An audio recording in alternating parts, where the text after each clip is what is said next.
இன்னைக்கு Cooku with Comali special Vankaya Pulusu பண்ண போறேன். Vankaya தமிழ்ல கத்திரிக்காய்னு சொல்லுவாங்க. இந்த சுவையான Vankaya Pulusu எப்படி செய்யறதுன்னு இந்த வீடியோல பார்க்கலாம்.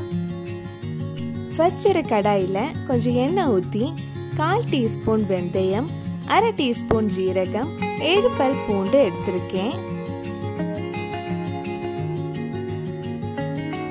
இதெல்லாம் சேர்த்து ஒரு 2 நிமிஷம் வதக்கலாம்.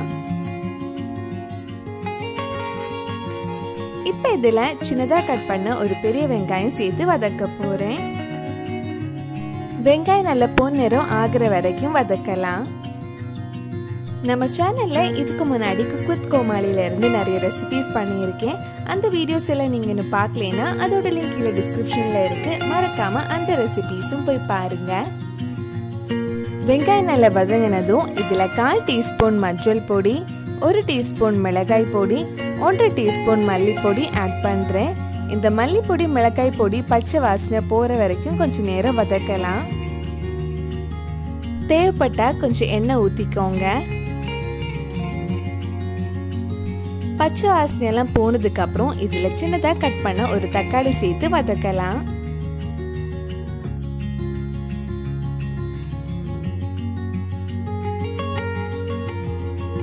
தக்காளி கொஞ்சம் வதங்கி சாஃப்ட் ஆனதும் இதுல நீளமா கட் பண்ண 3 கத்திரிக்காய் ஆட் பண்ணலாம்.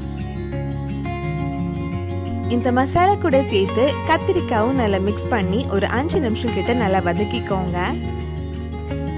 கத்திரிக்காய் கொஞ்சம் வதங்கினதும் இதுல தேவையான அளவு உப்பு, புளி தண்ணி ஊத்தி மூடி வச்சு வேக வைக்கலாம்.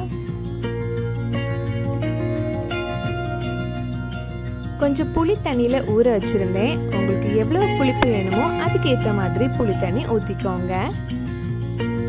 இதுல 1/2 கப் கிட்ட தண்ணி ஊத்தி கொஞ்சம் கறிவேப்பிலையும் அந்த புளிப்பு பேலன்ஸ் பண்றதுக்கு கொஞ்சம் சர்க்கரையும் ஆட் பண்ணி மூடி வச்சு லோ டு மீடியம் ஃப்ளேம்ல ஒரு 10 நிமிஷம் வேக வைக்கலாம்.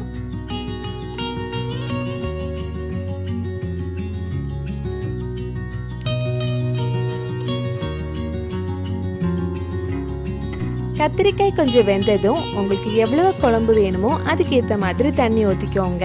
நான் கிட்டத்தட்ட 1/4 கப் தண்ணி ஊத்தி இருக்கேன்.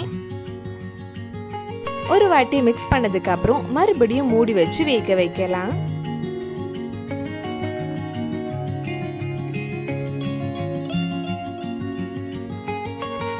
இப்ப கத்திரிக்காய் நல்லா வெந்திருக்கு. கடைசியா இதுல கொஞ்சம் மல்லி இலை போட்டு அந்த எண்ணெய் தெளிஞ்சு வர்றது வரைக்கும் கொஞ்சம் நேரம் லோ ஃப்ளேம்ல வச்சிருங்க. ரொம்ப சுவையான Vankaya Pulusu ரெடி ஆயிடுச்சு. கண்டிப்பா நீங்களும் இந்த ரெசிபி உங்க வீட்ல செஞ்சு பாருங்க. பிடிச்சிருந்தா இந்த வீடியோவை லைக் பண்ணுங்க, உங்க ஃப்ரெண்ட்ஸ் அண்ட் ஃபேமிலிக்கு ஷேர் பண்ணுங்க. வேற என்னெல்லாம் Cooku with Comali ரெசிபி நம்ம சேனல்ல ட்ரை பண்ணலாம்னு கீழே கமெண்ட் பாக்ஸ்ல சொல்லுங்க. நீங்க இன்னும் என்னோட சேனலை சப்ஸ்கிரைப் பண்ணலைன்னா மறக்காம சேனலையும் சப்ஸ்கிரைப் பண்ணுங்க. கூடவே அந்த பெல் ஐக்கனையும் பிரஸ் பண்ணா நான் புது வீடியோ போட்ட உடனே உங்க போனுக்கு நோட்டிபிகேஷன் வந்துடும்.